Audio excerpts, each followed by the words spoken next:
बनारस का चुनाव, बनारस के इर्द गिर्द का चुनाव जो 7वें चक्र का है, ये बहुत ऐतिहासिक होने जा रहा है। यहाँ मत का प्रतिशत भी बढ़ेगा और जो ऐतिहासिक जीत मिलेगी वो भी कहीं न कहीं से, तो ये 7वां चक्र सूरज के 7 घोड़ों जैसा होता है, तो बहुत विशेष है। अब तक जनता एकदम से चुनाव का जो रुझान है, आपने देखा होगा कि चुनाव धीरे धीरे चढ़ता चला गया है। हमारी लोकप्रियता, हमारे प्रति जो लोगों का झुकाव है वो भी बढ़ता चला जा रहा है। तो ये कहीं न कहीं से बहुत ही, तो इस 7वें चक्र का 6वें चक्र 7वें चक्र के चुनाव का परिणाम पिछले से और बेहतर होगा, ऐसा मेरा मानना है। जिस तरीके से भीड़ उमड़ रही है पूर्वांचल में मोदी जी को सुनने के लिए, इस तपती दोपहरी में, मतलब अग्नि परीक्षा है हमारे वोटरों की, लेकिन किसी ने इसकी परवाह नहीं किया।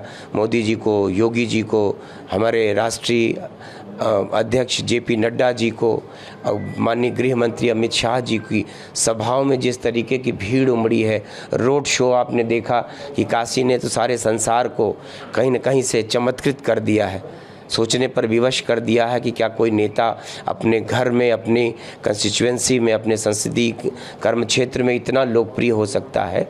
तो काशी एक नज़ीर बन गई है। और ये पूर्वांचल की रैलियों में जिस तरीके से मुझको लगता था कि हम लोग भी रैली कराते समय हिचक रहे थे, लेकिन भी मैंने भदोही की रैली कराया, ऐतिहासिक रूप से दोपहर को 1 बजे, और एक दिन में प्रधानमंत्री जी की 4-4 रैलियाँ, 3 बड़ी रैलियाँ, प्रतापगढ़ में रैली हुई और जौनपुर में हुई। तो मुझको लगता है कि ये इस क्षेत्र के लोगों का उत्साह है कि देश के प्रधानमंत्री जी की 3 बड़ी रैलियां एक दिन हो जाए।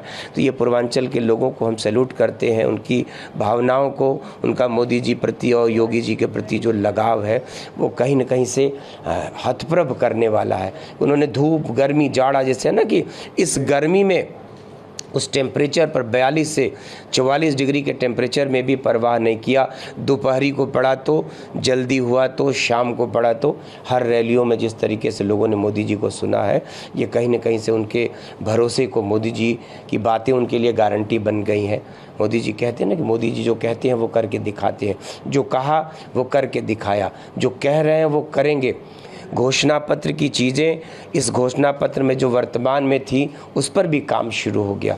इस देश के 70 बरस के बुज़ुर्गों को आयुष्मान कार्ड जो देना है उस पर भी काम शुरू कर दिया भारतीय जनता पार्टी ने। तो ये पार्टी है जिसकी कथनी करने में कोई फ़र्क नहीं, जो कहा है वो करके दिखाया है, जो कह रहे हैं वो करके दिखाएंगे कि मोदी जी की बात इस देश में गारंटी है। समाज का उनके ऊपर भरोसा है। समाज का जो बिखराव था, जाति में अलग अलग नामों पे लोगों ने समाज को बांट के रखा था, मोदी जी ने सबको एक करने का प्रयास कर दिया है। पूरा समाज आज मोदी जी के लिए खड़ा है।